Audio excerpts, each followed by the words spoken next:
The desert dusk had a way of swallowing sound. Even the train station, little more than a shack of warped planks and a bench worn smooth by waiting, seemed to be holding its breath. Dust rolled low across the boards, carried by a wind that smelled of iron rails and old wood smoke. She sat beneath the yellow lamp, shawl drawn around her shoulders though the heat of the day had not yet fled. Her cheek was pressed to a carpet bag, smudged with dirt like a child's handprint. She was too still for a traveler. Too still for anyone but the broken.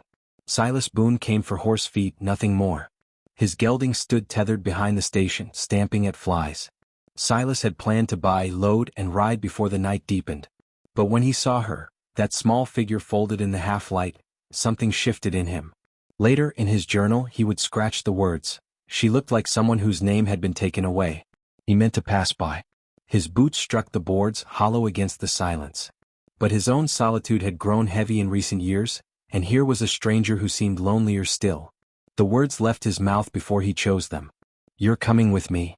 Her head lifted, slow as the turning of a clock's hand. Her eyes were wide, frightened, but no protest came. He held her gaze for a long moment, then offered a calloused hand. She stared, then set her small, trembling fingers into his. That was how she came to ride beside him in silence through the desert dusk. She spoke little the first days. Not silence of pride, but silence of one who'd learned that words could be turned against her. Her hands flinched from touch. A slammed door made her wince. The clatter of pans drew her shoulders up as if for a blow. She ate little, just enough to live. Silas asked nothing. He set plates before her, gave her space, and when she could not finish he said nothing of the waste. He worked the ranch as always, feeding, mending, riding fence. She hovered at the edges, a shadow in calico.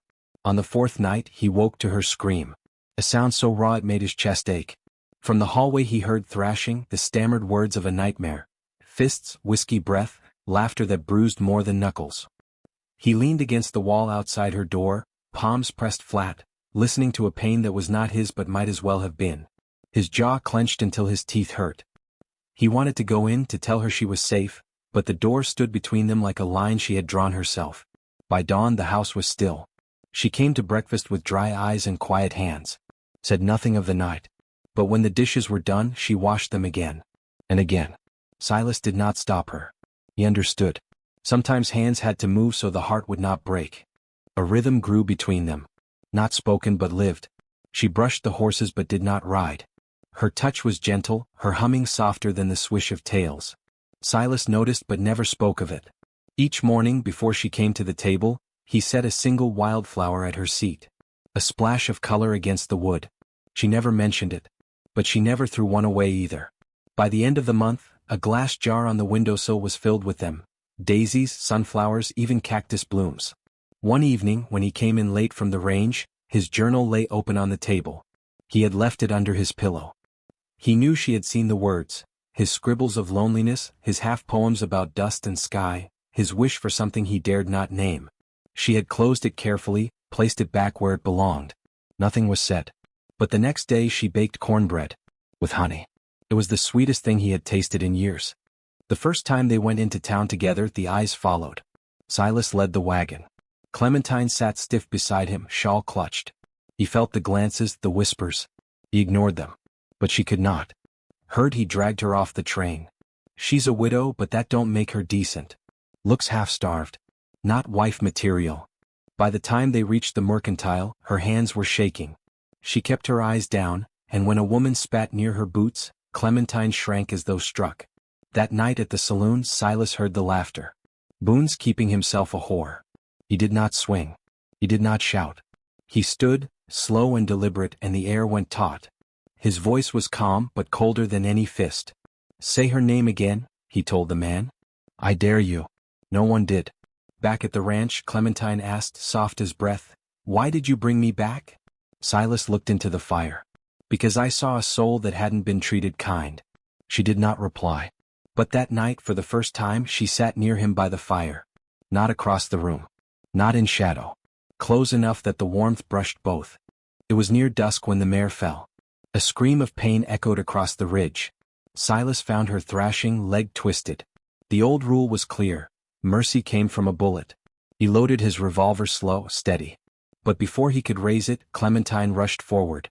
"No," she cried, voice breaking but firm.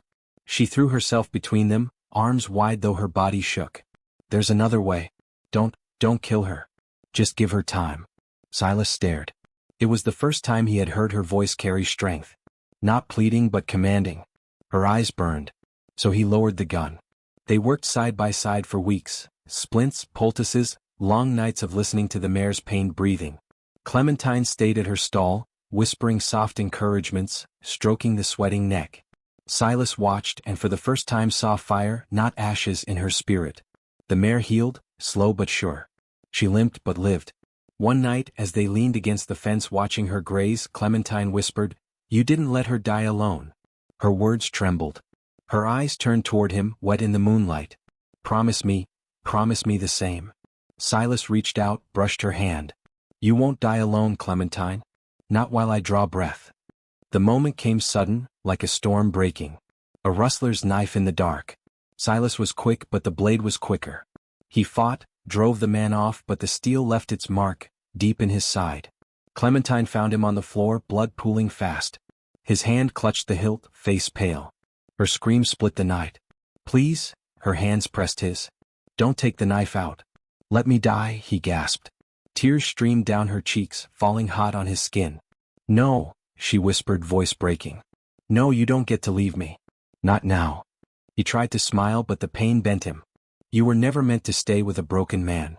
She held his face in both hands, fierce as flame. "And you think I'm whole? You gave me back my name, Silas. You gave me back my soul. If you go, I go too." Her words steadied him more than any doctor's hand. Somehow, through blood and grit, he clung. She tended him through the night, refusing to sleep, whispering every fragment of her heart into his ear. By dawn, the bleeding slowed. His breath came ragged but alive. Alive. Weeks later, Silas rode again. Slower, careful. Beside him, in a saddle of her own, Clementine sat straight-backed, hair loose in the wind. They said little. They did not need to. The silence between them was no longer heavy.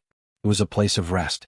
At night, under the desert sky, Silas wrote in his journal by the fire, "Kindness is the slowest weapon, but it is the only one that heals." And beside him, Clementine hummed, quiet but steady. A woman who had not only survived but chosen to live. They were not a spectacle. Not a legend. Just two souls, side by side, carrying each other home through the wide and endless West.